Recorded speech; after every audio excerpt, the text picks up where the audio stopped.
magicians are the ones with an ability to change something in a way that no one else can understand. But still, there are a few curious ones like us who love to analyze as to how it was done. So, be it Shin Lim's amazing card magic, or Steven's famous Rubik's Cube magic.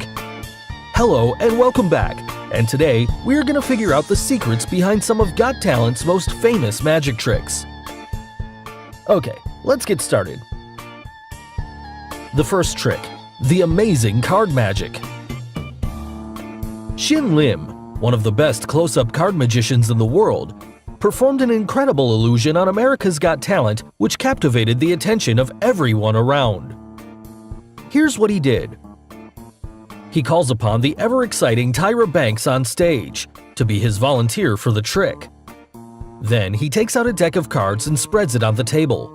He tells Tyra to pick any random card from the spread-out cards and write her name on that selected Queen of Spades card.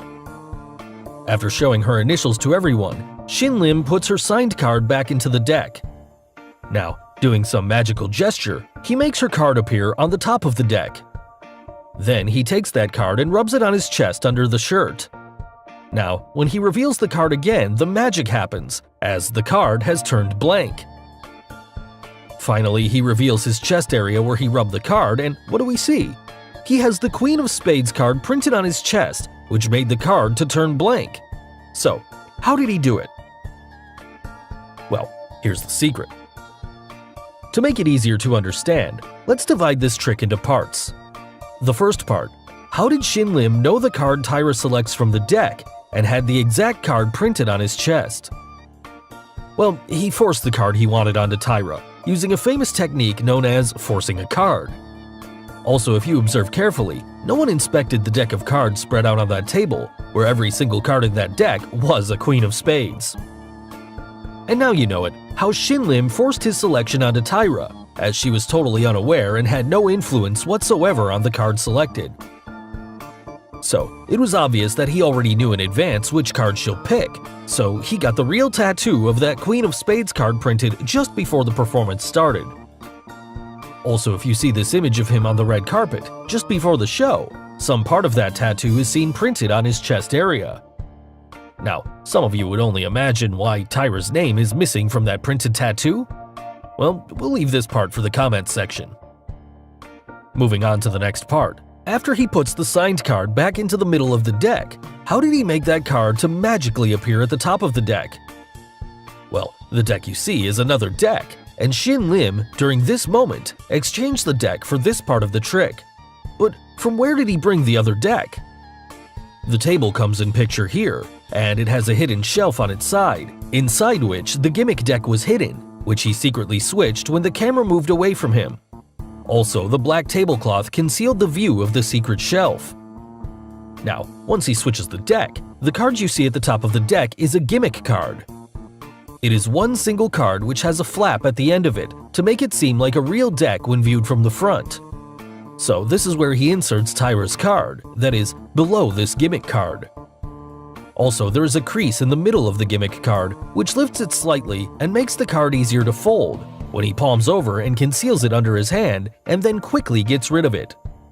So, this is how he made the card to appear on the top. Finally, after picking up Tyra's signed card, how does he make the card blank by rubbing it on his chest? Actually, it's a simple one. In this deck, there was a blank card already placed under the top gimmick card, and he inserted the signed card in between. So, the blank card was placed under Tyra's card, and he carefully picks up both the cards. Also, if you see here, this frame confirms there's a blank card under Tyra's card. Now, to make the magic happen, when he's seen putting Tyra's card under his shirt, at this moment, he leaves Tyra's card inside his shirt. Also, the shirt has a secret pocket underneath where he quickly drops that signed card with the support of his left hand. He does this while pretending to rub the card on his chest, so this makes his hands free and creates the illusion of the card turning blank. Finally, after revealing the tattoo, when he brings his hands back toward the printed card on his chest, at this moment, he gets hold of that signed card from the secret pocket and pushes it into his mouth. All this happens in a fraction of a second to create this amazing illusion. The second trick, the Rubik's Cube magic. Stephen Brundage, one of the best Rubik's Cube magicians in the world, performed a trick on America's Got Talent which puzzled everyone around. Here's what he did. He brings 2 bags and goes to the judges' table to start performing the trick. From the first bag, he takes out a solved Rubik's Cube, randomly mixes up all its 6 sides, and puts it back into the bag. A few seconds later, when he takes the cube back out with his right hand, it was now a solved cube, and then crushes the bag to confirm that there was no other cube present inside. Thereafter, he takes out another solved cube from the second bag, randomly mixes it up, and also lets Simon to mix it up at any random times before putting it back into the bag. Now, similar to the previous one, the cube was solved when he takes it out from the bag, and then comes the main part of the trick. He takes out Simon's randomized cube from the bag and tells him to cover it up on all 6 sides. Finally, he mixes up the solved Rubik's Cube, which he took out from the bag, and turns it to match Simon's randomized cube on all 6 sides. So, how did he do that? Well, before revealing the secret, if you haven't subscribed to our channel yet, make sure to subscribe and hit the bell icon so that you get instant notifications of our new video uploads. Now, let's quickly get to the secret. The trick consists of 2 parts, the one involving the first bag and then the second bag. If you observe closely, after taking out the solved cube from the first bag, he rotates it 6 or 7 times before putting it back in the bag. Well, there's no illusion for this part. However, when he takes out the cube again, he indeed solved the cube one-handed in a few seconds. And Stephen, being a professional Rubik's Cube solver, he remembered those 6 to 7 moves and had practiced it many times to solve it in a few seconds using only his right hand. Now, for the second part, here the trick involves misdirection along with the skills. When he takes Simon's mixed up cube, here, if we pause the frame, just remember this side of the cube. Remember the 4 adjacent yellows. Now he puts Simon's cube into the bag and takes out a solved cube, and then the randomized unsolved cube and hands it over to Simon. Also at the end, when he matched up both cubes, none of its 6 sides matched with the cube Simon had mixed up. Yes, the one with the 4 adjacent yellows. So it's obvious, before he put Simon's cube inside the bag already had 2 cubes, the one in a solved state and another, the unsolved cube, prepared as per what Stephen wanted. Finally, he knew the moves, so he mixes up the solved cube in a very quick time, and indeed, the 2 cubes match to perfection. So now we know it. Simon's mixed up cube, after he puts it inside the bag, he secretly puts it on the floor in a move of misdirection during this moment. Also, if you see his fingers partially crushing the bag, it confirms that there were cubes already present inside. So finally, the last and a very famous trick on our list, the disappearing spheres trick. Josephine Lee, one of the best female magicians, performed an amazing disappearing act on Britain's Got Talent, which wowed everyone present. Here's what she did. She begins the trick by taking out a levitating sphere covered under a wire cloth and reveals the sphere. Thereafter, she levitates the sphere in air and does some amazing levitation tricks with that sphere.